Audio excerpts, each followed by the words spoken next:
Welcome back to Ask the Compound, the show where you ask the questions, we provide the answer. Someone in the live chat said, "Ben better come harder this sweater game today." I did it. I brought it. Yeah, you did. That's right. It's the winter. askthecompoundshow@gmail.com. If you want to ask us a question, leave a comment. On today's show, we'll be tackling questions about how much you can invest in your tax-deferred retirement accounts, 403bs, IRAs, all that good stuff. Picking certain sectors within the S&P 500. I judge this guy's strategy. How the rest of the world's economies impact the U.S. stock market. The difference between taking some money off the table and market timing. Big terminology show. How a pension and Social Security income should factor into your asset allocation decisions in retirement. And then how to prepare for Coast Fire retirement. Easily the biggest gainer in questions we've received over the past year about Coast Fire. I think it says a lot about the environment. Today's show is sponsored by our friends at Rocket Money. Rocket Money is the personal finance app that helps you find and cancel your unwanted subscriptions, monitors your spending, it helps you lower your bills so you can grow your savings. I love the little reminders and alerts that Rocket Money gives me. You've spent X% more this month than you did last month, or lower, because guess what? In January, way lower for me in spending than December because of the holidays. That's nice. Your payday is in 7 days. Nice little reminder. You have 12 recurring charges in the next 11 days for a total of X dollars. It's very helpful, right? I like to put my finances on autopilot, but you still have to check in on occasion. 5 million users on Rocket Money that have saved a total of $500 million in canceled subscriptions, saving members up to $740 a year when using all the app's features. Cancel those unwanted subscriptions today.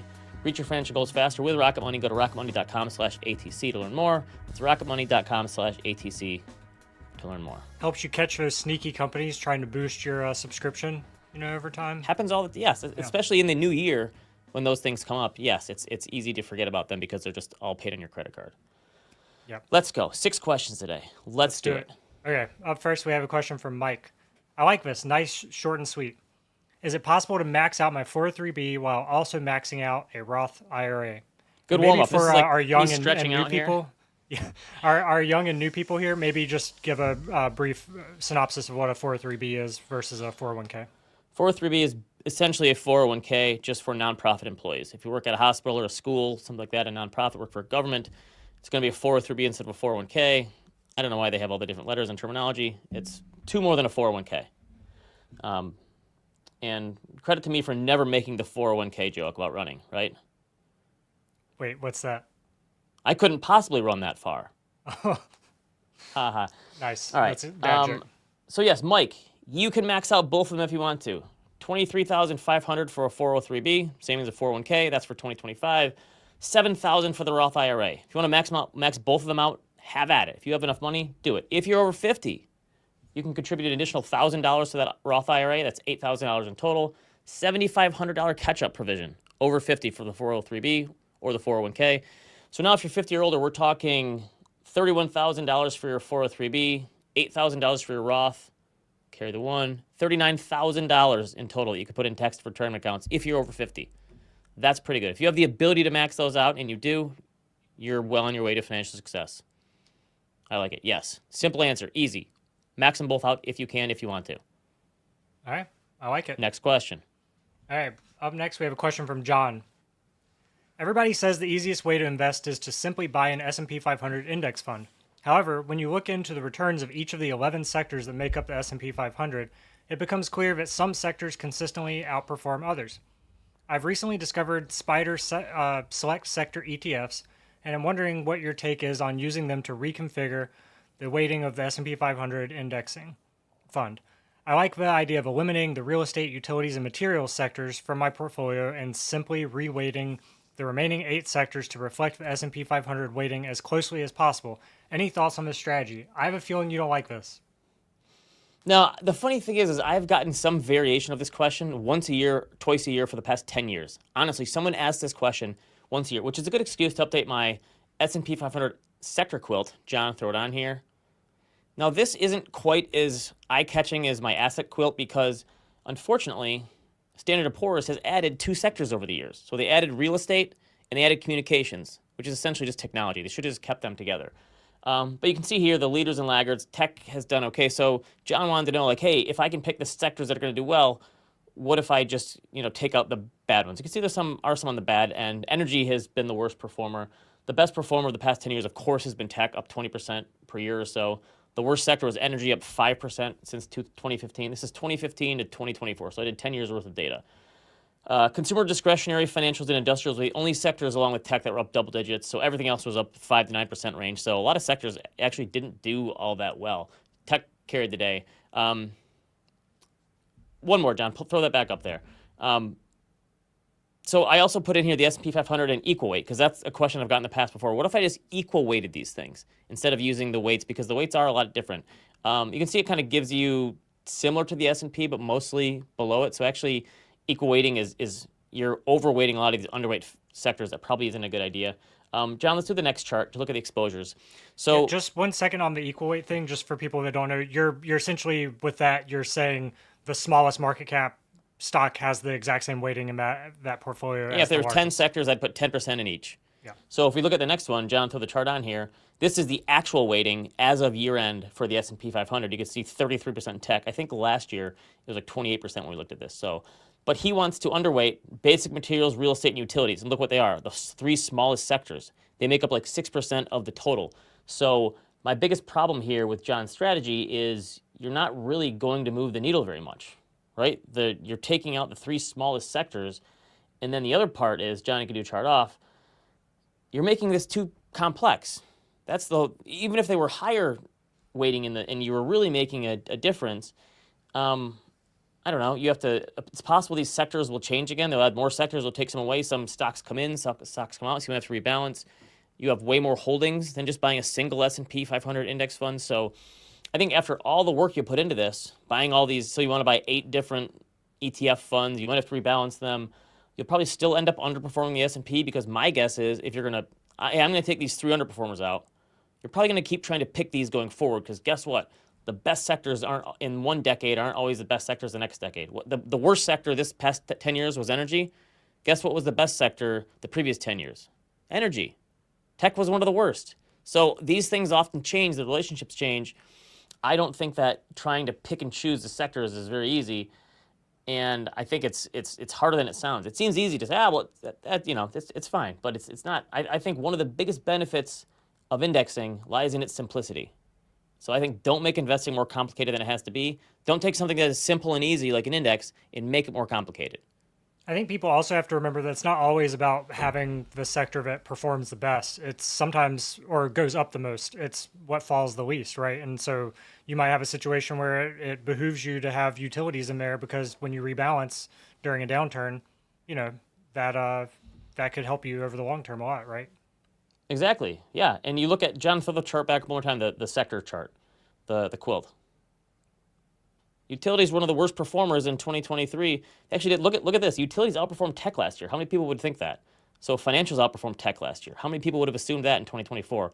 That tech was actually kind of middle of the road. It did pretty good, but the communication sector, which actually is a lot of tech companies, did the best. So yeah, you don't know when based on a lot of different factors, and some of the sectors are very concentrated in certain stocks, and so it could be a handful of stocks that you're also behooves. Good word, Duncan. I like it. Nice. Also, a lot of people think Tesla's in tech, but it's not, right? Consumer discretionary, right? Yeah, I think so. Yeah, so yeah, that's the thing.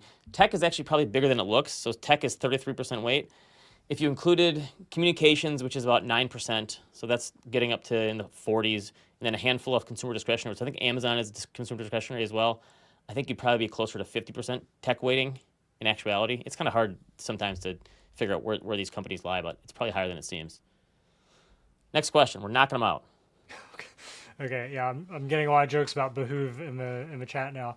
I like that word though. Okay, up next we have, how do other economies affect the U.S. economy and stock market? For example, Canada has a high risk of recession. China definitely would have an impact, you would think. Europe, no idea. Does this have an impact on the U.S. stock market at all? I like this question. This is very good. I have some charts. John, chart on. First one. This is inflation rates for G7 countries. U.S., U.K., Canada, France, Germany, Japan, Italy. I think that's a G7. You can see over the past 10 years, these inflation rates, while not exactly the same, move in the general direction, right? They all were pretty low and stable in the latter half of the 2010s. They all spiked starting in 2021, and they all came down together as well, which is kind of funny because I feel like a lot of people think that our policies and politics are like the be-all, end-all, but inflation was a global phenomenon, right? So this happened around the world. So I think we might not have as much control as we think. It rose and fell in concert with all these other countries along with the U.S. John, chart number 2. This is interest rates, government bond yields. 10-year treasuries, gilts, which is the UK, Bund, which is Germany, and then OATs, which I did not realize that French government bonds are called OATs. And I'm not going to make a joke at Duncan's expense because I was getting excited there for a second. you told me that you've been killing it in your trading strategy lately, so I can't give you crap anymore. So I know, yeah. I don't want to give the number just because, it'll change as time goes on. But you don't want to jinx it. No, don't mention it. All right, but John, yeah, put I've that had a chart good back up. So this is interest rates around the globe, and you can see since January 2022, not exactly the same movement, but the same general line. And this is kind of like the analogy that one of my favorite analogies about the stock market. John, chart off. There's a stock market analogy where the guy is heading in the northeast at 2 miles per hour, but he's walking his dog, and the dog is going back and forth on its leash in different directions.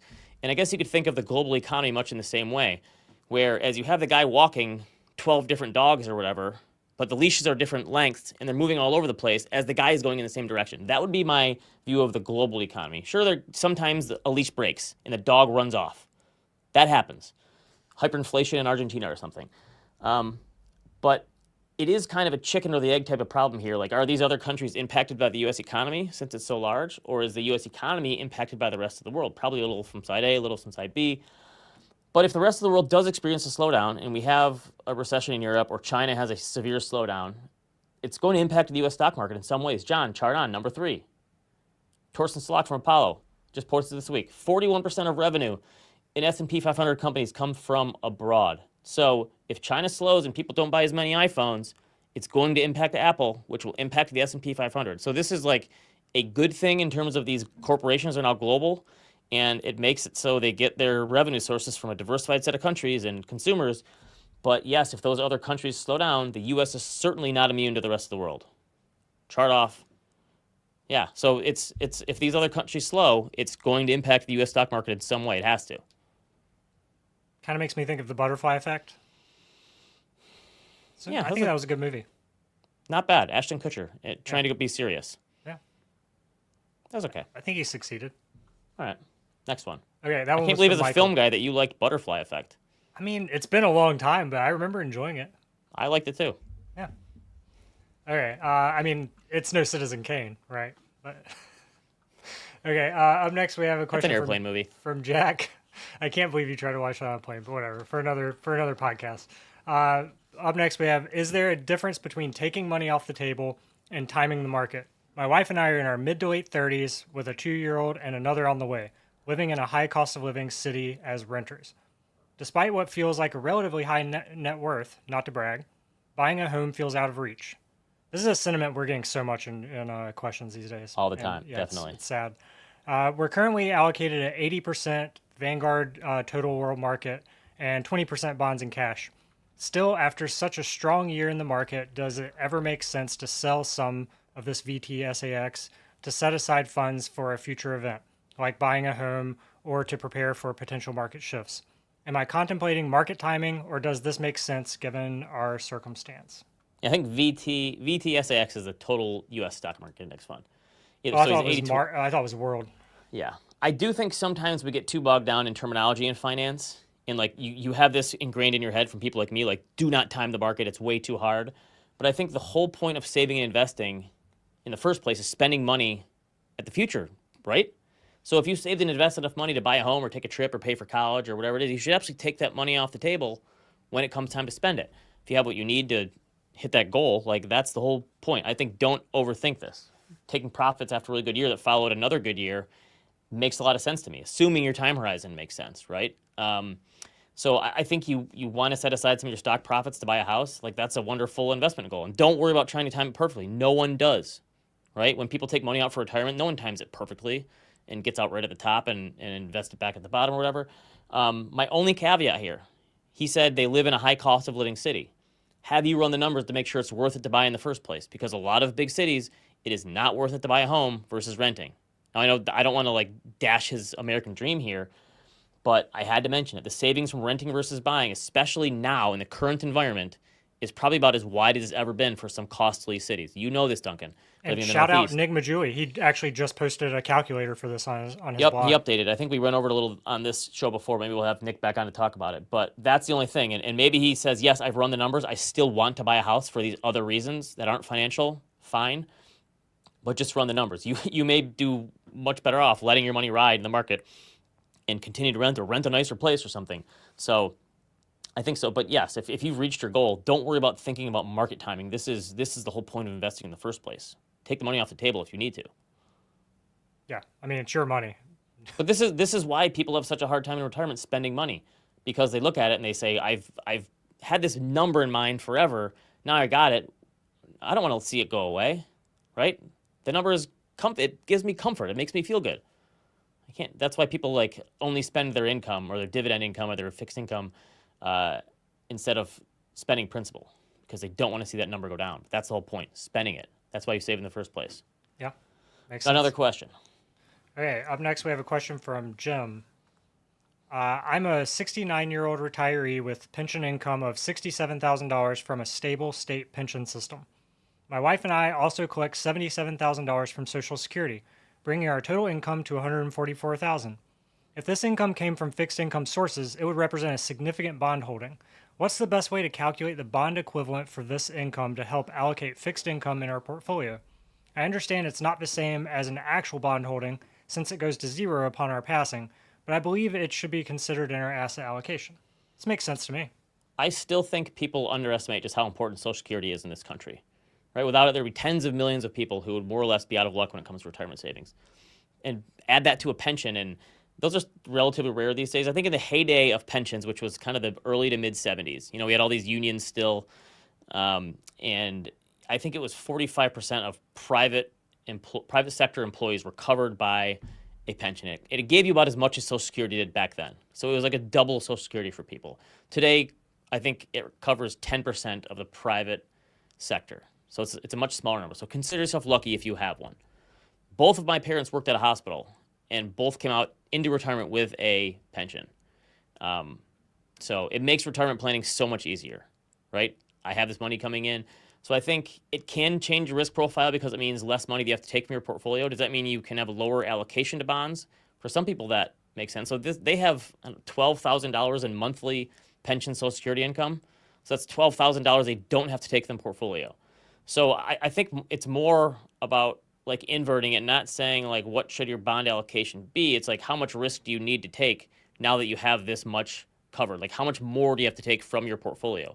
I know plenty of people that are our clients who make enough in pension and Social Security income where they don't have to touch any of their portfolio. But they probably should do something with their portfolio, right? And have that be extra, or I don't know, give it away or give it to kids or grandkids, whatever it is. So you just have to figure out how much money you need to withdraw from the portfolio, and then figure out the margin of safety you'd be comfortable with in terms of fixed income assets. Like the good news is you have plenty of optionality. You could take more risk, or you don't necessarily have to. So you're pretty good either way here. Him and his wife are in a fantastic position. Good for you. Yeah, good job. Something on that I was going to ask is, so all pensions stop paying out when the person dies? Yes, some of them will still pay out to a spouse though if Okay. if one of the people dies. It depends, but yes. Other than that, when my parents die, I'm not going to get their pension income. So Okay. otherwise, there could be a Dateline special about that, right? Also, I killed my parents for their pension income. right. I'm going to walk into my office one day, and Chris Harrison's going to be sitting there, and it's done for me. Actually, it sounds like you're explaining Knives Out 3. There we go. That's it. All right. Yes. The other thing I was going to ask is, so if in this situation, like talking about the importance of Social Security, can you imagine if they did, not to get political, but someone was talking about years ago getting rid of Social Security and just giving people like an investment portfolio? Can you imagine what those portfolios would look like if people had control? That's the thing. If you just gave people the money, a lot of times it wouldn't make it to retirement. So actually having that forced saving, I think, has been a really I'm picturing good bored thing for a lot of apes people. in Social Security accounts. Yes, Yeah. and there are some people who would invest it more reasonably, but there a large percentage of the population we've found don't have the ability to do that, and it's a good thing that it's in Social Security and it's just given to them on a monthly basis to spend. All right, one more question. Okay, last but not least, it appears that my wife and I have reached our Coast Fire number, potentially allowing for early retirement at 56 if we choose. I'm 39 years old with $900,000 in retirement accounts and $500,000 in equity from a $1.5 million rental property portfolio. I feel like that deserves a not to brag. That's pretty According good. to these projections, including future 401k contributions up to the match, and assuming a 6% annual return, we would have approximately $3.3 million by age 56. Would you have any concerns about scaling back to only contributing up to the company match and reallocating the remainder to a brokerage account for greater liquidity? So as I mentioned at the outset, Coast Fire questions were far and away the biggest new category of questions we've received. I'd say at least 2 to 3 questions about Coast Fire every month from readers. And I think one of the reasons for this is because so many people are much better off than they thought they'd be because housing prices and stock prices are up so much this decade, right? And people are looking at it going, wow, I am in such a better place than I expected to be. Now, Coast Fire, remember, FIRE is financially independent, retire early. Coast Fire is the idea that you have saved up a lot of money up front, and then you let compounding do the heavy lifting so you don't have to save as much during middle age. So most of the people like Everett are in their 30s and they've saved a ton of money for their age, and they want to retire sometime in their 50s. Doesn't have to be like that. That's most of the examples that we get. And again, I think people are doing way better than they thought they would be doing at this age because things have gone so well. They look at their equity in their homes, they look at their stock portfolios and go, wow, this is way further along than I thought I'd be. I've personally thought a lot about this idea in recent years, right? I'm in my early 40s. When do I say mid? Because I'm 43. Do I say mid 40s when I get to 44 or 45? Yeah, that's mid. Yeah. So I've been a big saver since my mid to late 20s. I've had some fortuitous timing with the bull market in the 2010s when I first started really ramping up my savings. I have my handy net worth spreadsheet that I still use, and I update it once every 6 to 12 months. And on the side of my spreadsheet, I take my current net worth, and I attach a conservative return estimate going forward, and then I plug in what I think my savings will be over those years, and I look at what it'll be. And the older I get and the closer I get to retirement age, the less and less those contributions matter now, and the more the compounding matters, right? So I could look at it and say, geez, if I saved 30% less this year than I did last year, in 15 or 20 years, it's not going to make that much of a difference because the compounding already is the thing that matters. So I think the idea behind Coast Fire gives you the option of slowing down your retirement contributions or stopping them altogether and letting compound interest be the wind at your sails. That way you enjoy middle age a little more, or you can just ramp up your spending, right? So most people, I think, are like Everett and his wife that are still making contributions to get that company match and stuff. I don't think a lot of people want to completely go off, especially if you've been a person who's a saver. It's hard to completely turn that off. But I think if he's going to retire in his 50s and wants more flexibility and liquidity, it makes a ton of sense to not have to pay those early penalties for retirement accounts that, yeah, you want to put more money in a taxable brokerage account to give yourself that flexibility for the off-ramp. I also like the fact that he's using a relatively conservative number. He's saying 6%. He's not saying 10 or 12% like some people expect to get, right? So I think I like his Coast strategy, right? They saved a lot when they were young. I do get jealous of people who are in rental properties and they call it a portfolio. That just sounds really smart. When someone says, I have a rental property portfolio, like if you have two houses, you can't say you have a portfolio, right? It's got to be like 5 houses to say it's a portfolio. Oh no, I think if you have aside from your primary residence, I think 2. I'd call it a portfolio. But like I'd celebrate once I got to like 4, then I'd Right. say like, I have a portfolio of rental houses. At 5, it's an empire. Well, that's true. So again, he saved early and often. He wants to give himself more flexibility, set some reasonable expectations, and see what happens. Then maybe he hits his number early, and he can retire early. Maybe it takes longer than he thinks because maybe it's 4% instead of 6%. Maybe his plans change. So I think he set himself up either way. The good news is saving when you're young gives you that margin of safety, and that's the whole point. That like this is like one of those personal finance exercises that people always talk about, right? This person started saving at 25 and stopped at 35, and they had more money than the person who started at 35 and saved below 65 because compounding does the heavy lifting. But the returns still matter when you get to when you hit your number. Like the returns still matter. If we go nowhere for a decade in the markets, you're gonna have to keep saving and maybe retire a little later. What's the argument for ever maxing out your 401k and going above the match instead of just putting it into a Roth IRA or a traditional IRA or something like that? Is it just simplicity of having like one account? I think so. It comes right out of your paycheck. You never get to see that money, right? I'm sure that there are a lot of bad 401k plans out there. So a lot of people will say if you have a terrible 401k plan that has lots of actively managed funds that have high fees and you have a high admin fee in your 401k, just get the match and then put the rest somewhere else. Buy index funds in a brokerage or something and let it ride. That's Nick Majouli's strategy. He says maybe you shouldn't, max your 401k out because it does take the flexibility away. But I think the simplicity of it does make it easy. So you never have to see that money come in and then go out again. It takes away like the loss aversion factor. I wonder what the average person does. Do you think a lot of people are maxing out, or do you think most people just get the match? The max number, Vanguard has this data. I don't have it handy, but it's I don't know, 10% of the population. It's not as big as number as you think that okay. Actually max out their 401k. So if you're able to do this, you're in a good position, like the guy in the first question asked. So, again, everyone in the audience today asking questions is very well on their way, I think. Yeah. Right? This was, people are doing a good job. Also, speaking of audience, we have over 3,000 people watching right now. This is, I think this is a record. So thank you. Nice. New all-time highs in January. Is that good for the rest of the year or bad? I can't tell. Oh, I'm bullish. Okay, I didn't back test this one. All right. If you have a question for us, leave us a comment on YouTube. Leave us a comment in the live chat. We always appreciate the people who pay attention to live chat, people watching on Twitter, YouTube, all those places. askthecompoundshow@gmail.com. Subscribe, rate, review, leave us a comment, send us an email. What's a koala for? Just because, All right. Thanks to the live audience, as always. We will see you next week. We appreciate it. Thank you. See you, everyone.